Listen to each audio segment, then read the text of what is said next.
Okay, we are live. Let's do this. Hey, everybody. Sorry we're a few minutes late. Mr. Tech Genius always needs a little bit of extra TLC. Welcome to our fourth live event of 1455's Movable Type. In late 2021, we decided to start having a reading-event party to celebrate each new release. So that's what we're doing. If this is your first time checking us out, I'm Sean Murphy. I'm the executive director of 1455. 1455, for those of you that don't know, is a nonprofit arts organization, and our mission is very simple. We love storytelling, and we have as much free programming as we can produce to celebrate and showcase storytellers. And we like to point out that through our programming, which includes an author series, an interview series, of course, Movable Type, which is our digital multimedia bi-monthly publication, our summer festival. When we say storytelling, of course, we've got much love for poets and fiction writers, essayists, memoirists, but we are increasingly and eagerly including everything from photography to original artwork, dance, music, all of which we're going to be treated to tonight. So as the executive director, it's just such a source of pride to be able to use this technology to really cast a wide net and talk about what is storytelling, why is it important? And the best way to do that, right, is to just shine a light on it. So my goal for tonight is the same as it always is. I want to get out of the way. I want to let each contributor who participated in issue 11, which is our annual state of the art issue. Well, we want to give them a spotlight and let them talk. I might ask them some questions. But before we jump in, there are a handful of people, and this is kind of the inevitable. Technology makes some of this so easy and so wonderful.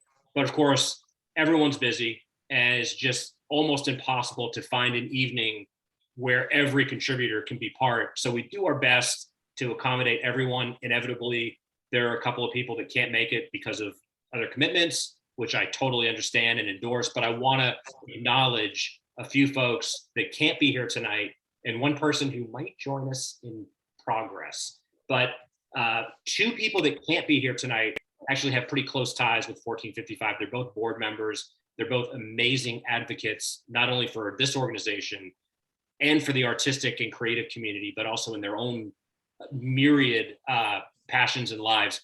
First is Pamela Sorensen, who's our featured artist. You can see her original artwork in this issue. And by the way, if you're checking us out for the first time, welcome. You can see all of this for free at 1455litarts.org. But Pamela Sorensen is a dynamo. She's superwoman. She's a marketing genius. She's a connector. She is a woman about town. She is the person you want to be with at a happy hour, but she's also an incredible artist. So it's not even like it's a side gig. It's a passion of hers. And I was very happy to be able to, provide her some space for her work, which I encourage everyone checking out. And as I told her, there'll be other opportunities for us to be in conversation with her to hear about her process. So Pamela, sorry you couldn't be here tonight, but you're with us in spirit. And Morgan Ryan, without whom Movable Type wouldn't exist. She's not only our creative director at 1455, she is, I don't even want to say right-hand woman. She's whatever, both hands, like without Morgan, the ship doesn't steer correctly. It doesn't steer on time. She lends us her ability as an unbelievable creative. She does the creative design. She makes the covers look good. She makes every piece of marketing collateral we have pop. And she's just an indefatigable supporter of so many creative endeavors. And we had her with a feature this issue called Starving Artist Syndrome. And she talks about how she has merged so brilliantly and seemingly seamlessly her passions for creative design and art and artistry with a very savvy marketing kind of a very business-minded savvy. So I would encourage anyone that's tuning in that wants to get a handle on, I've got these passions, or my daughter or my son or a friend might want to go into this world, but if you're not a teacher or a writer, what do? There's a lot you can do, and technology has really made it a lot easier to blend some of these talents. So I really wish Morgan could be here, but she has such a full plate because she's doing everything. We also will have her involved in a future conversation so we can glean some of her insights. But I wanted to shout those two out. There's one more surprise person who I won't name because he might pop in, but enough from me. I want to just tee it up by saying we're going to go roughly in the order of how people appeared in the issue, but want to keep this very open-ended, and I just want to get out of the way and shine the spotlight. So I will start. I will actually ask her to introduce herself a little bit because I don't want to read a bio. I'll just say Deb Shutica, who I have known since we were young pups in grad school. I have been following, learning from, being inspired by. So I'm grateful that she took my invitation to talk about dark academia for this issue. And as usual, Deb schooled me on what's going on in academia, why that has a lot of socio-cultural overtones, what it really means, and really what's going on, like what is going on the front lines in academia. And Deb, you have been one of my go-tos for insight on these things. So profound gratitude for you sharing knowledge. I want to turn the spotlight to you and let you talk about your topic. And again, if we need to have some Q&A, we can do that, but I want to get out of the way and let you talk. So Deb, introduce yourself and just talk about your background a little bit and what you bring to bear on this discussion. Thanks, Sean. So as Sean says, I'm a professor at George Mason University. When I met Sean, I was actually a nurse. When I was an undergrad, I was a first generation college student. My parents were really worried about me pursuing anything that was not practical. And so I like science. I like to talk to people. And nursing seemed like a nice fit. And it really was a great career. It paid for my master's degree when I was at Mason. It helped pay for my PhD when I went on to Penn. And I don't regret any time of that 10 years that I was a practicing nurse. But my passion was always with literature. And so it wasn't a surprise that I went back into the humanities. I'm actually trained as a folklorist. And I was really fortunate when I graduated in Penn. Mason had a job for a folklorist, and I've been back here now for about 20 years. When Sean asked me to write about academia, it was really open-ended, and I wasn't really sure what to say because I'm of two minds. As one is, I love teaching. I love my job. I love the mission of the university. I love being at a state university, especially a place like Mason, which is really diverse. We have a huge number of first-generation college students. A lot of these students are immigrants or children of immigrants. A lot of them are returning students, kind of trying to make their world while they're raising their own kids, having their own families. And so, I absolutely love everything about it. But there are just parts of academia that completely drive me crazy. And what I've noticed in the last 15 years is that two things have been happening.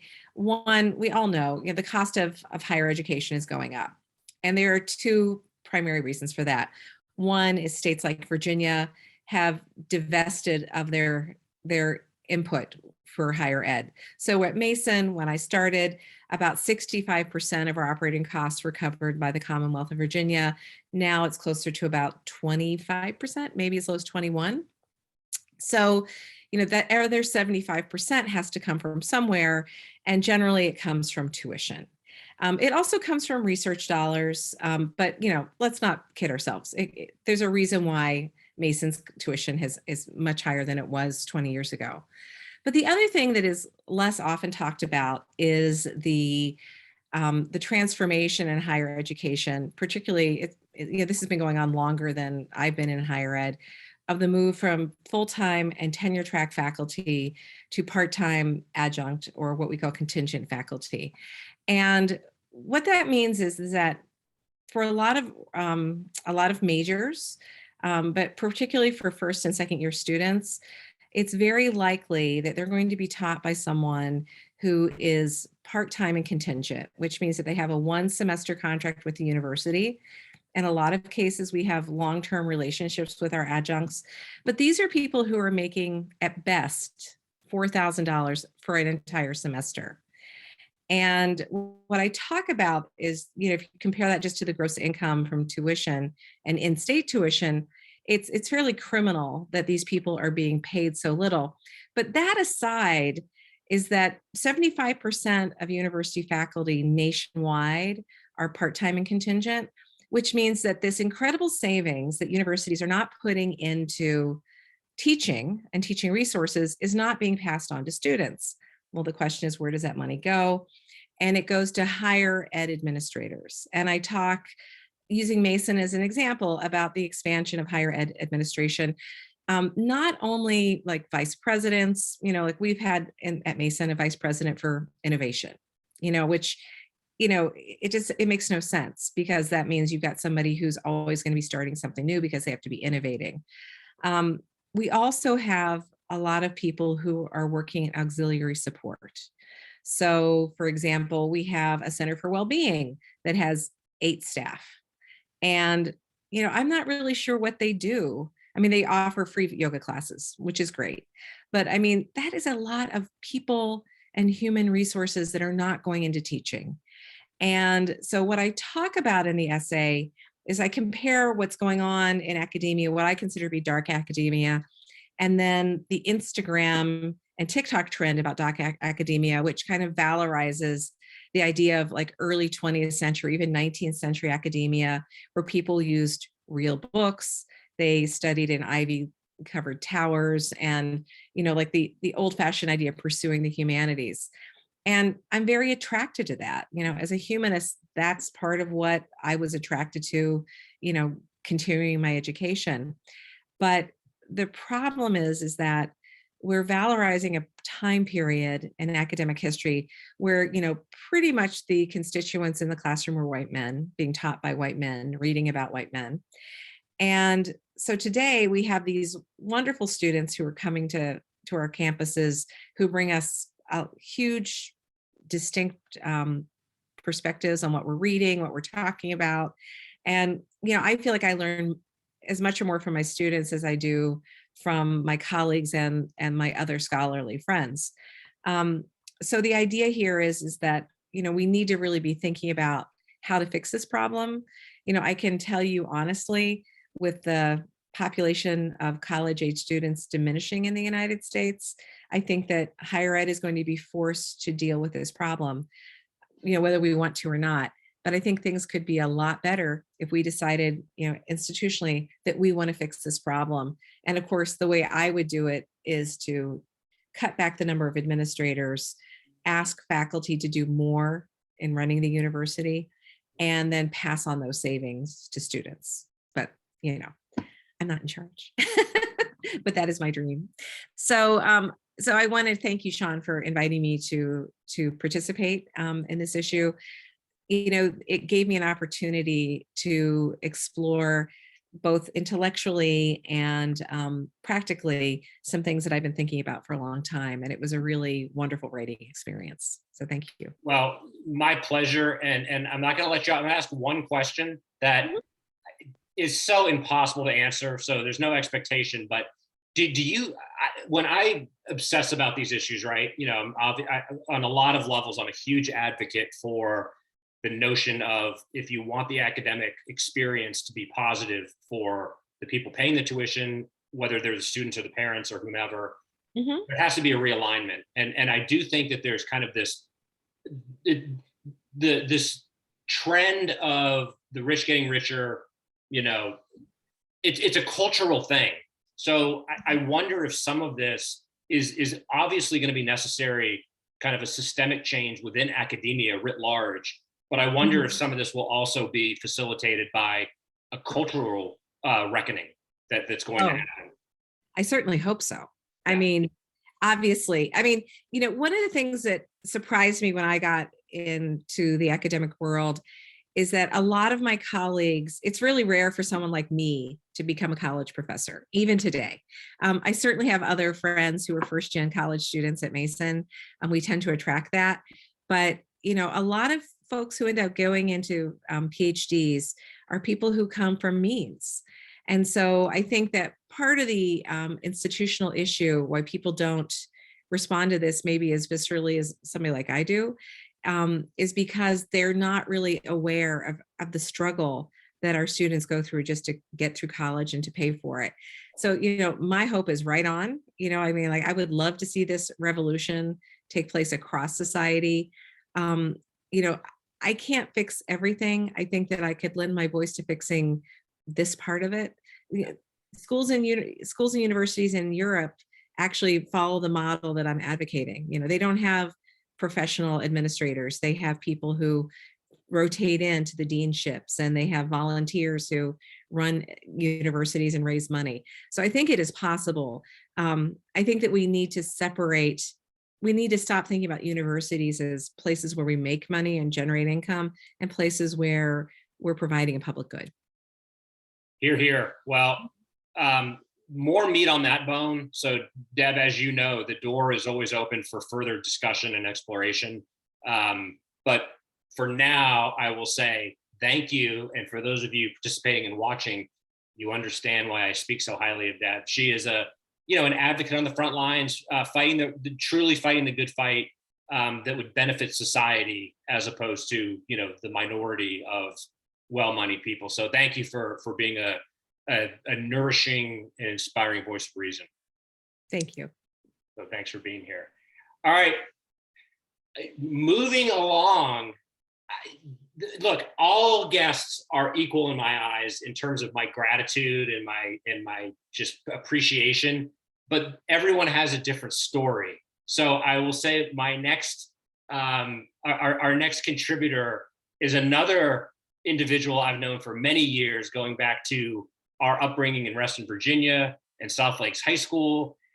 I'm going to call him out because he's a modest, soft-spoken, brilliant guy.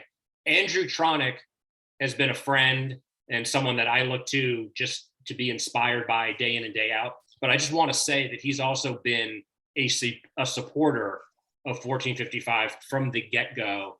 And that support has been so crucial in so many ways. Any nonprofit lives and dies by the relative handful of people that believe in the mission. So I want to acknowledge that because he would never mention it, I'm sure. But it's been with extraordinary pleasure. And this, speaking of technology and how this enables us, despite all the myriad reasons we can and should critique all the debilitating aspects of social media, being able to keep up with our adult friends and see what they're up to. I've been able to watch Andrew and his passion and expertise, frankly, of photography over the last decade and change. And so that is its own story. But it occurred to me as we were shaping this issue, I said, Andrew's got a story to tell. And boy, is it inspiring in terms of talking about passion. And we talk a lot in this issue, and we certainly talk a lot at 1455 about it shouldn't be art for art's sake. There should be avenues for people to make money for what they do, and for finding ways to support art and creativity. But understanding, and saying this as a published poet, we don't expect to make money at it. So at a certain point, there is a passion and a realism of you're doing this because you love it. All of which is to tee up. Andrew is an unbelievable photographer, but he has gone from what I would say is a hobby that he's been very good at to getting real recognition. So Andrew was generous and gracious enough to take my invitation to talk a little bit about his journey. So Andrew, I would love to shine the light on you and say, tell us a little bit about how you came to be a published professional photographer. Well, thanks for all those kind words, Sean, and it's a pleasure to be here. And yeah, the impetus, I think, when Sean called me and asked if I would have the time and be willing to contribute to Movable Type, was he saw one of my posts of a picture of the Monterey Herald, the front page, where I had a photograph that I took of the Big Sur International Marathon this past year. And for the last decade, I've essentially been taking pictures when I'm out walking my dog of wildlife, and there's no shortage of wildlife in Monterey. So it's kind of, I just go out with my camera and there everything is for me to just document. And that's really, I mean, the wildlife photography, I didn't know I had a passion for it, and I just love doing it, and I can't get enough of it. And I go out with my yellow lab Rosie all the time, and we go out and she hunts and I take pictures. But eventually, a couple people noticed, and I've been volunteering with the Big Sur International Marathon for a really long time, mostly doing, first aid support. And the person that had been the volunteer photography coordinator since I think the first marathon in 1984 retired. And at one of the meetings that I've got volunteered to be the new photography coordinator. I did one marathon, a half marathon. COVID happened, so the last two marathons were canceled. I was all ready to do this one, and the marketing director for the marathon, it was a couple weeks or a week before the marathon, called and said that she knows the editor of the local paper was looking for somebody. She recommended me. We talked, emailed. Actually, I signed a contract. I had done a photo show with my wife and dad a couple of years ago, and we sold some things. My wife outsold both me and my dad combined, so she's on here. So I have to make sure that everybody knows that. But it really has purely been a hobby. And I know Sean mentioned making money. I did get paid for it, but by no means it doesn't support me in any real way. It maybe bought me a bottle of wine. But I'm gonna go grab this because my wife made it for me like a couple days after the paper came out. But yeah, so here's so it's the Monterey Herald. It's the front page of the Herald, and of course it's not wildlife, but it's not just me posting on Facebook, for my friends to see.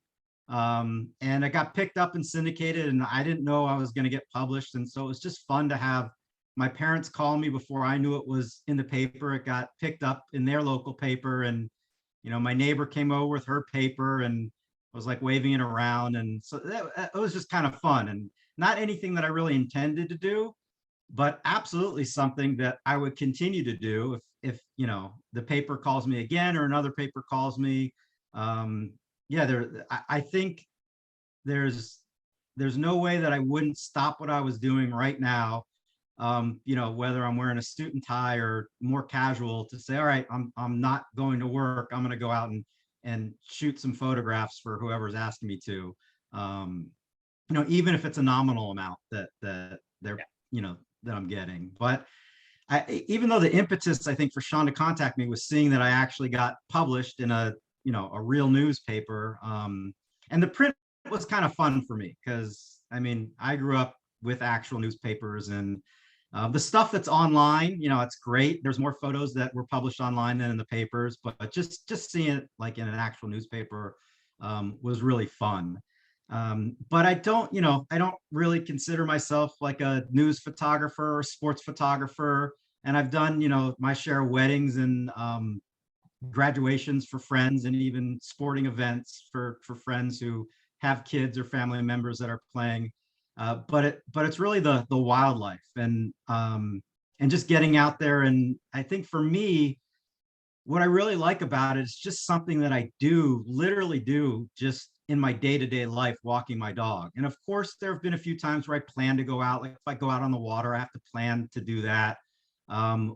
If I know there's something out there, I might plan to set up my tripod, but most of it, I'm just out there walking my dog and capturing it. And, speaking of art for art's sake or some other purpose, when you mentioned that, Sean, one of the things that I didn't tell you about or write about was that the photos that are on your publication, they actually did come in really handy, where the area where I've taken about 80% of them was slated for development, about 220-acre park. And it was pretty much a done deal. And I was just one person at the city council meeting, but I did a slideshow of my photos, and it didn't happen. It remained a park, and it's kind of, it's still a park. There's no construction there. So that was really cool. That was a real tangible thing that came out of it, which I had no intention of doing. I just knew that the tree where the owls and the hawks are all the time, I didn't want that coming down. So, so I was part of that effort. So that was really rewarding. But I think I just enjoy the fact that I can just take my camera with me, like after work when I go out, and I get these photos that just, I sometimes look at them like, I can't believe I took that. So, yeah. yeah, so that's the story. Just a hobby. It's still really is a hobby, but I actually did get published, so that's really nice. And I think it's maybe more exciting for some of my family and close friends than really for me. But yeah, that's just, and I share all the time because I post all the time, whatever I can. Um, and that's that. Well, so Andrew, a couple of quick thoughts. Sure. To me, you're getting the front page treatment.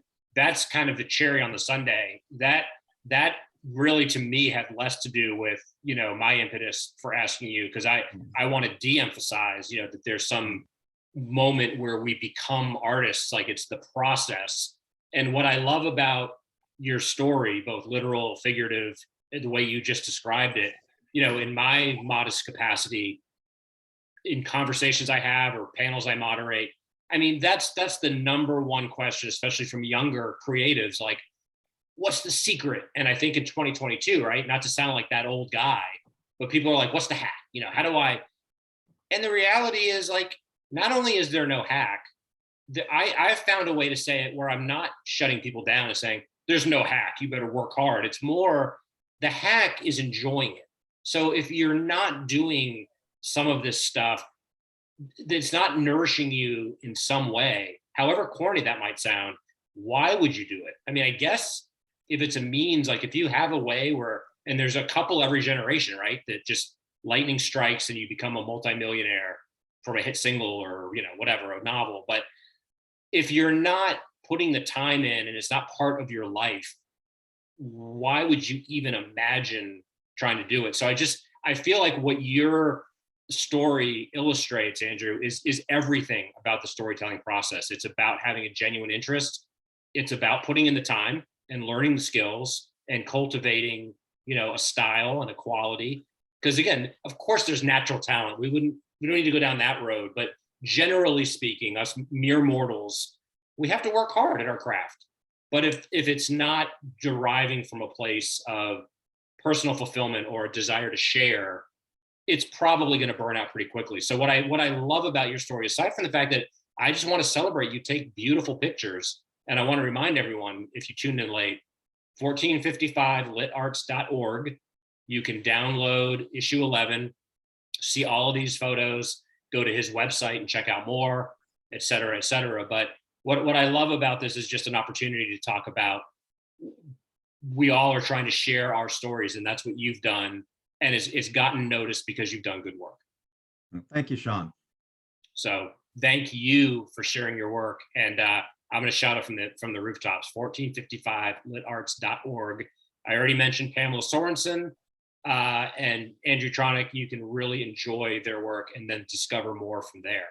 So the hits keep coming. I mentioned earlier that we at both, again, as an organization, but also especially with Movable Type, really trying to lean into, like, why would we have a PDF of a text, a magazine, when we can try to really cultivate a multimedia experience that enables us to include music and dance and photography and artwork as well as text. So our next artist is another, coincidentally, I think you're seeing a theme here. If you talk about community a lot, an unbelievably generous and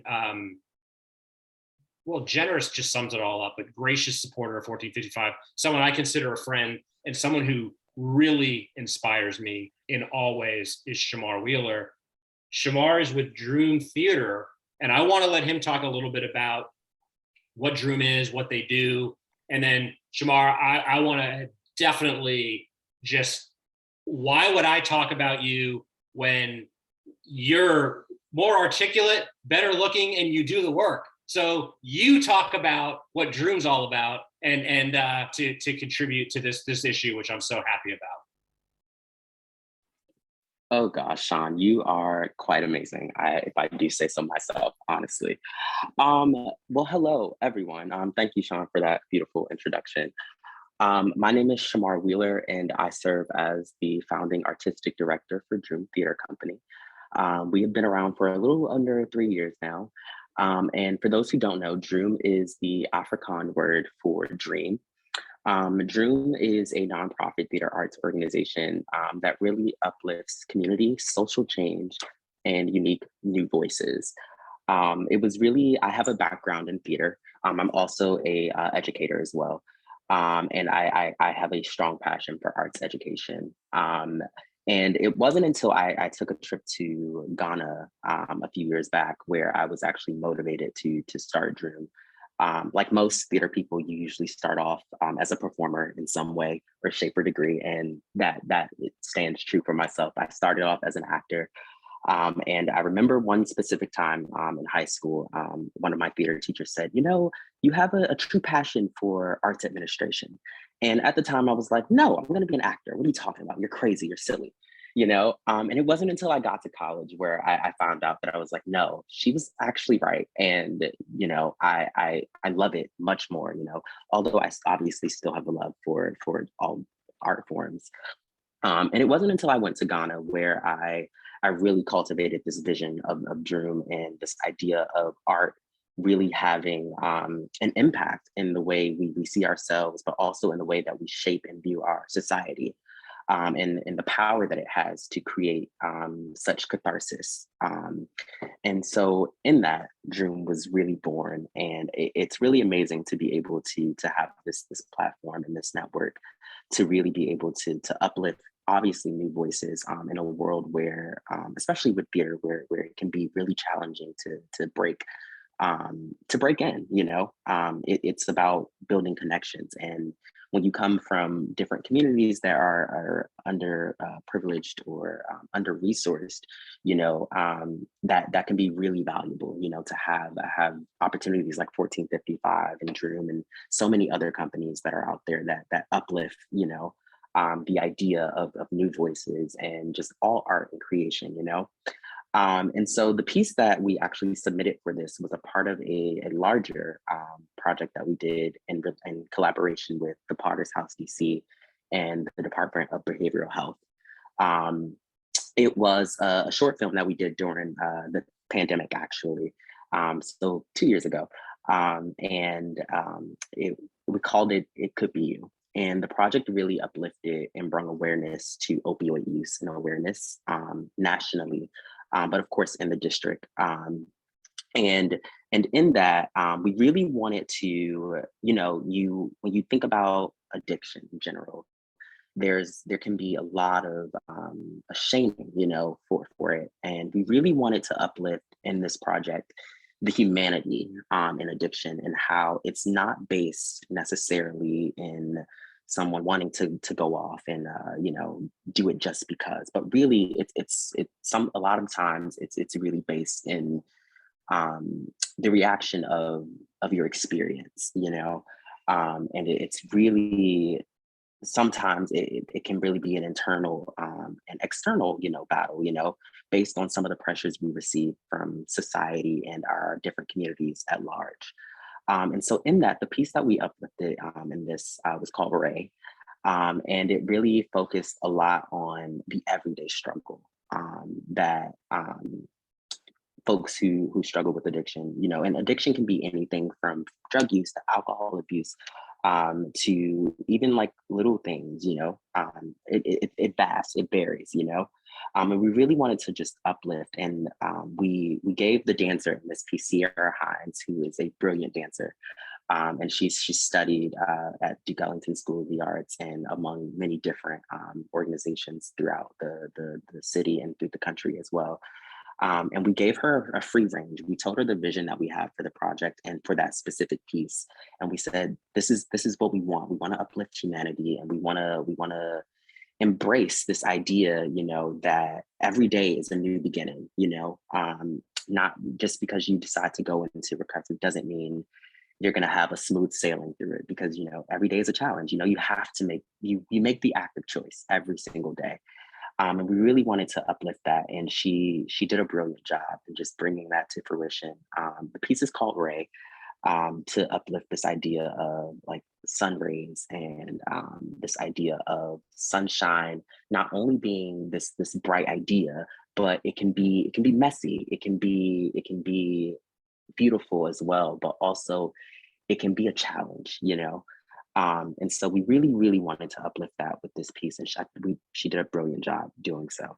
And so in that, we were able to use that along with the larger piece in total to really spread awareness around addiction and ways people can get more involved with that, and helping out communities and family members and friends and so forth, you know, because it always takes that one person. It could always take that one person to just hand over a smile or a nice friendly hello, you know, to really create change. And so in that, I'm just happy that I'm able, we're all able, you know, to use our voices and our art and our brilliant brains and so forth to really do that in little ways, you know, throughout. So yeah, I appreciate this opportunity, Sean, and everyone else who's here. Thank you for also being here and taking the time. Shamar, thank you so much. I mean, you bless us with your beauty and your brilliance. You know, you know, we're in challenging times. No one would deny. We don't need to go into politics but the world is not getting any less crazy. You know, I think one of the ways we battle apathy and chaos and confusion is to celebrate beauty and uplift each other by any means necessary. So, you know, for me, 1455's mission, as I said at the outset, you know, there's grand plans. I've got a lot of ambition. You know, the world needs this stuff, but it's really pretty simple. If we get a small, passionate community of empathetic, talented people that want to connect and shine a light, the world's a better place. And we're not changing the world necessarily, but what we're trying. So,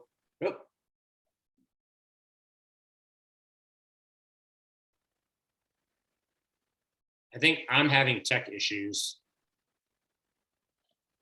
I still hear you. I see you. I got you. Yeah. So yeah, I mean, Shamar, thank you for being an advocate for all this. Remind our viewers how they can find out more about Droom and get involved and support your mission. Absolutely. We are online at www.droomtheatre.com. It's DROOMTHEATRE.com. We're also on Instagram, Droom Theater, where you can like keep in touch with all the amazing things we have upcoming very, very soon. So yeah. Well, to be continued with you, Shamar, and again, we are also delighted that we will always have space for Droom in our Summer Fest. So more details on that forthcoming. But again, I thank you for being here, but I thank you for the work you do. It's personally speaking, it's so uplifting and meaningful.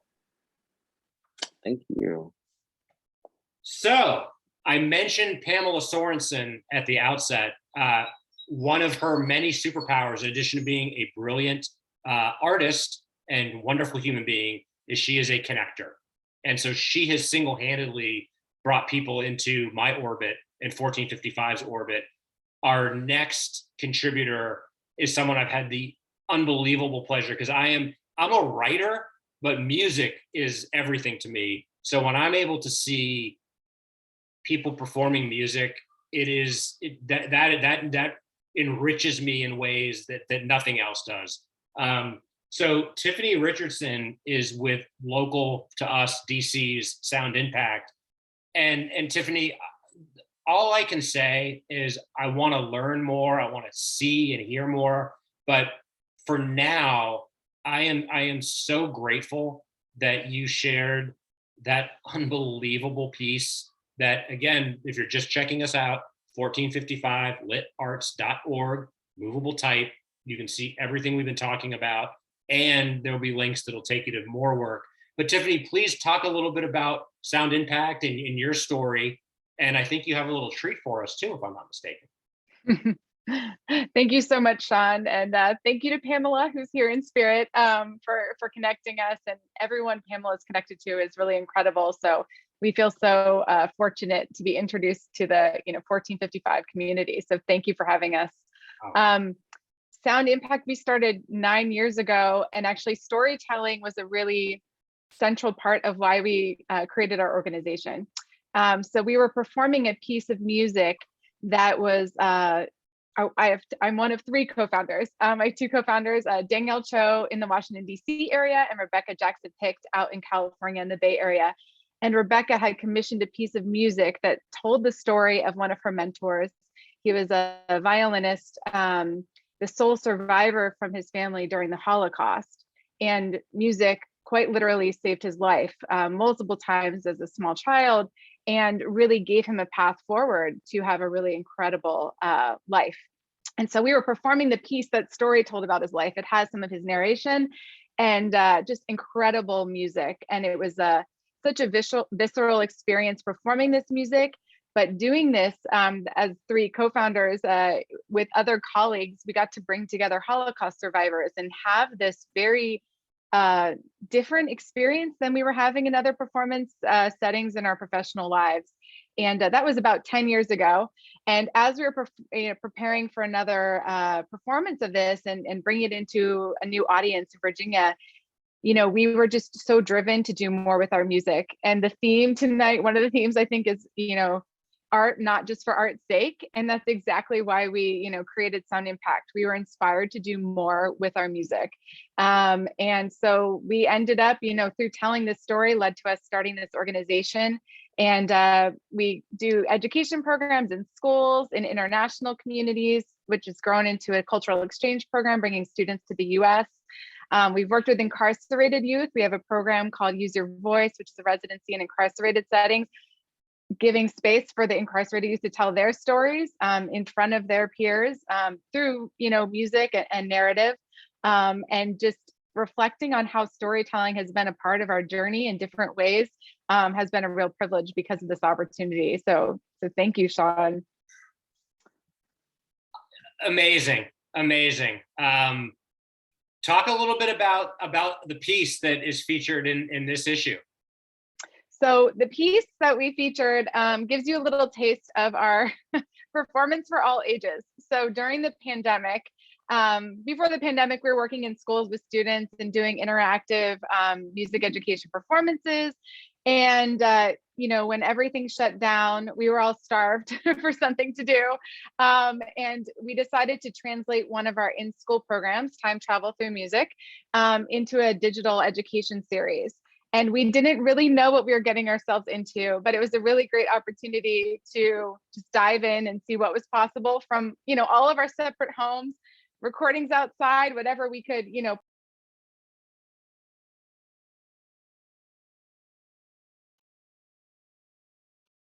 parts of the world, and elevating all different types of diverse composer voices and musician voices, and using time travel as a way to continually engage the students. So our piece features an introduction to that, and you're talking about using art and using storytelling to relate to what's going on, and to cope with what's happening in the world. And we were writing this in the summer of 2020, so it was really incredible to choose the themes that we were storytelling and uplifting at this time. So we start with the language of music. We talk about, dance and rhythm and film music, but then we go into cultural identity and how music builds bridges and helps us overcome adversity, and end with music of revolution. So we got to really dig in to some of the things that we were experiencing that, of course, we're still continuing to deal with, and find a way for teachers and for parents to be able to, use this content at home and in classrooms. So the first part of our feature is that, and then we go into a, more traditional concert performance, but we take our storytelling into those venues as well. So then the next up is a performance at Mount Vernon, featuring composer Florence Price. And unfortunately, her story was lost for several decades.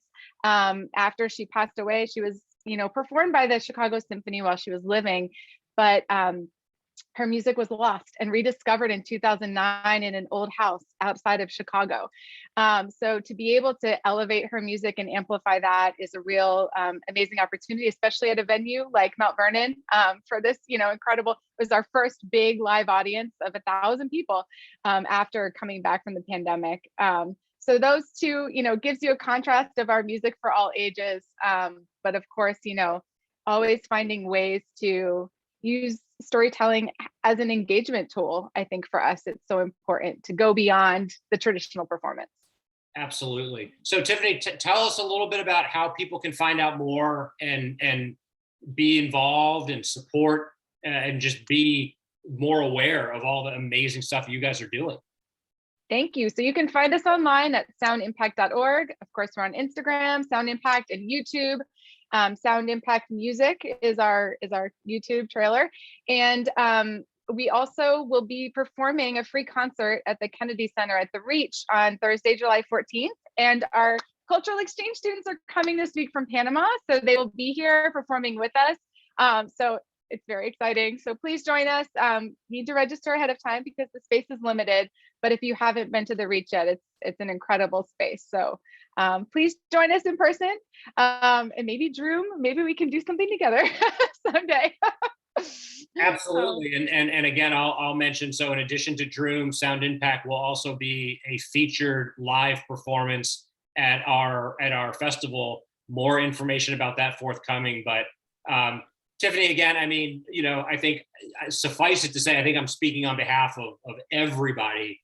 It's so unbelievably inspiring and empowering. But just for me personally, I just want you to know the work you're doing, work, literally, figuratively, is so important and is really helpful for me, because I need, I definitely, my fuel is seeing these, kindred spirits. And it's frankly, it's everyone that's here tonight, the kindred spirits doing their part without need or expectation of reward or recognition, just doing it because it does. Look, I'll be that guy. I'll say it. It makes the world a better place, and the world needs people trying to make it a little bit better.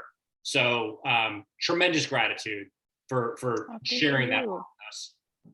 Thank you too. To all of you. It's so inspiring. It's inspiring to already read everyone's features, but then to hear more from everyone individually. It's a real privilege to have this opportunity. Outstanding. Well, so to be continued for sure. So whatever, last but not least, I will say this about Kyle Hopkins. You talk about falling in love with someone's work before you even know who they are. I had the good fortune to spend a good chunk of time the last few years in Winchester, Virginia, and I was hearing about and literally seeing these designs come to life. So I was already a fan, and then I got to meet him, which again, as it relates to Movable Type, is neither here nor there, but just he happens to be an amazingly cool dude too. But I didn't ask him so much as I implored him to consider talking about his craft for Movable Type. And I'm so happy and grateful that he humored me, and of course turned in this brilliant overview of his work as an architect. But from my layman's kind of purview, Kyle, if you'll forgive me, architect doesn't do it justice. So I would love you to talk about what you do and why that is every bit, if not more so, a storytelling form of art than anything else we've been talking about tonight. Yeah, well, thanks, Sean. Thanks for having me on here. It's a pleasure to be part of this. And I just want to say that, Sean and I think are still relatively new friends. I think we met once at a foundation, Peterborough Foundation gathering. And then I think we had drinks later. That I just came from a presentation on one of the projects I was doing. And I think I had, a couple martinis. I was trying to throw all this information down at, Sean's throat about like what I was saying, all these different things. And, I think it kind of led to where we are now. But I'm an architect. I opened Foursquare Architects here in Winchester, Virginia, going on about 3 years. So this August will be 3 years. And, it's crazy. I thought that, I didn't know what to expect. And, we've had the opportunity to work on some really great projects and with some really great clients. And, one of the things as an architect that I've been kind of trying to figure out over the years is what we actually do, or what I kind of gather from that, right? And there's a big question between what is architecture versus just construction, because there's a lot of, I mean, we're constantly surrounded by buildings, right? And not all those buildings are great. In fact, those are the buildings that often get torn down, right, after so many years. And so, you know, it's really, to me, kind of what I gathered is a story, right? There's something that is more embedded in a building and construction that helps take it from just mere, masonry and studs to something that's going to last for a while, that's going to be passed down through generations. So in this piece that, that I worked on, we're featuring two different projects. One is a series of 16 townhomes that's in a very kind of charged area. And the other one is a single family home that was, built in the 1890. And so through this, I kind of explain how I kind of really figured out the story that kind of helped these buildings kind of progress. And so like the first one with the townhomes, this is it's a spot which is like one of the main thoroughfares of the city of Winchester, the historic district. So it's a really well-known place, and it had some really great old buildings on it that were actually torn down to make way, basically, not for these townhomes, it was actually for a previous development. And so I'm also, one of the other things I do, I'm a chairman of our local Board of Architecture Review. And a lot of times it's really interesting to see when a building gets torn down, it has to come in front of us. We have to have a public hearing, all that sort of stuff. And it's really interesting to see the buildings that the public come out and actually speak for, and or versus ones that just kind of no one shows up and they just get torn down, unfortunately. And so with this site, a lot of people came out and talked. We actually ended up turning down the tear down request, but we were overturned by city council. But anyway, so this is it's a very charged site, and so when I was approached by a local developer to kind of come up with some designs for this, we are, the site is half in the historic district, it is half in the corridor enhancement. It is, of course, everyone's already kind of frustrated with it because of the failed previous development. And so, we're basically kind of trying to figure out how to build something that fits in, that everyone will be happy with in the community, but also at the same time is still forward thinking, right? With I'm not sure if anyone knows about Winchester, but Winchester for the longest time has been very historic in nature. It's been a little stuffy. I think that people try to maintain their buildings, and anything new was always kind of built to look old, which to me is kind of like it's a little bit kind of a death sentence for a town. You need to encourage growth. You need to encourage, youth to come in here. And so, we have a great retirement population, which is again, great.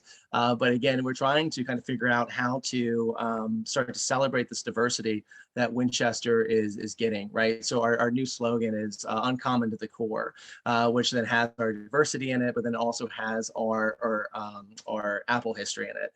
But so part of this design, and sorry if I'm kind of rambling, was kind of figuring out how to look historic, but then also have some kind of modern elements to it. And so we started looking around, we looked at our surrounding context, and along National Avenue as we come in, of course, you guys aren't familiar with this, but there are these gorgeous old houses that are very similar to each other. They kind of remind me of the Pink Ladies in San Francisco, but in a more kind of conservative fashion here. But they have these really great roof lines, right? It's basically kind of these peaks that go up and then over. And so, I looked at basically pulling that in there. There's some townhomes nearby that were very kind of forward thinking, pushed very forward on the street. And they kind of looked like, they almost reminded me of Georgetown. Let me find Georgetown. And so, kind of I mixed a lot of these kind of components on there. So we have kind of the gable of a traditional house, but then we also have a flat roof on there as well. And so a lot of these elements are kind of a mixture, right? And basically, a lot of my stuff that I do on this is very visual.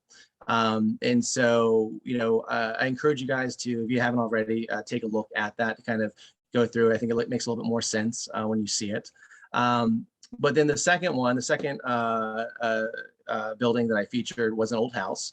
So this is basically the story of kind of uncovering the story of this house that had been neglected for many, many years. And then also the woman or the client that's moving into this. And so the house itself sits on a really great thoroughfare, Winchester again, different one. It was over the years, it had been turned into a multifamily thing. So a 4-unit building that had just been, it was beige, it was painted beige, it sat back. I mean, I passed this for years and I barely ever like noticed it. And I had this client that she was living at a larger house kind of on the county. And I had worked with her before on a different project, Pizzoco, which if you are in Winchester, do stop by there. So she was basically complaining how she was in this big house by herself. She was lonely. She wanted to be kind of more, engaged with the community and everything. And so, in the house that she's in right now didn't really fit her. So we basically started trying to figure out her story, what that is, and then also uncover this 1890s home. And so, we started basically, and part of these old homes is once we start the demolition, you discover a lot of things, right, that have been covered up over the years, and you really try to celebrate those. So for instance, this house was covered in this like kind of nasty pebble dash stucco. And that was one of the first things. I knew there was siding back underneath of it. And so we stripped all this stucco off of it. This gorgeous, I mean, it was very terrible shape, but this gorgeous, siding. You're starting to see all these details. You're starting to see these like things like come to life here.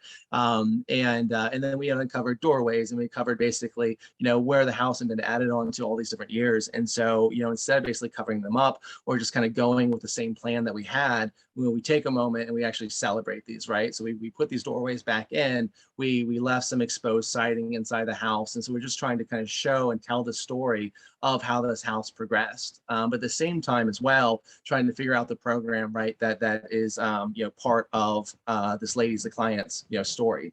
And I would say that kind of, throughout my job, it's really trying to kind of figure out what that story is for each project. It's all different. It's all unique to either the person or the building itself. And so, it's kind of fun. It's challenging at times. I'm not going to lie. Sometimes it's just you kind of stare at a wall and you kind of have no idea where this is going to go. But eventually you land on something. And it's interesting to hear. And again, I'm not coming at this as an architect with my vision. This is something that I'm trying to pull, and I'm trying to showcase someone else's vision, right? I'm trying to help guide the client down that path that they want to, and pull the things from them that they ultimately want to see. And the same thing for these buildings as well. And it's really kind of crazy. Over the past 3 years, I figured that I'd probably have to, work in all different jurisdictions, all different areas. And probably 60-70% of my projects are in the city of Winchester, and not even the city of Winchester, the historic downtown. So like now I'm kind of doing all these quirky, weird old buildings that are absolutely, super exciting, right? It's just kind of, they're fun, they're funky. And to me, that makes a lot more of a memorable experience. So I don't know, did that kind of answer your question, Sean? I kind of rambled there for a little bit. I apologize. No, it's so perfect. And again, I mean, I'm trying to like bite my tongue to not like get carried away, but the things you're talking about are informative and instructive on their own. But I see so many similarities between writing a novel, like you talked about. We're not sure. We have to uncover things, and we need to like let the characters speak. Like it to me, what I find is so obvious is it's not only is it obviously a function of storytelling in the very literal sense, but what I love about your work, Kyle, and the way you describe it is it's a real appreciation for what already exists, like this kind of appreciation of history and the story that already exists, and highlighting what should remain from that. So it wants this very unique, style that you're bringing to bear, but this incredible modesty of appreciating the rich history of these properties you're working on. I just find something so wonderfully aesthetically sound in that, because it's scratching all these itches of creativity, originality, but also just this really purposeful respect for the past. Well, thank you. Yeah, it's again, I mean, everyone, there's all these different stories that exist, right? And, I could add like another story to it, but why? It's just trying to kind of uncover these stories, especially in these older buildings as well. They predate me, right? And so how, I should not be the one kind of saying, well, this is the story we're going to move going forward. It's trying to kind of figure out and kind of and balance that, and that story evolves. That story kind of, changes a bit. But it's a fun time. But I appreciate you following along. Yeah, I mean, look, just speaking for myself and for whatever it's worth, like I just want to go on record as saying, and again, I hope this makes sense to people that are tuning in.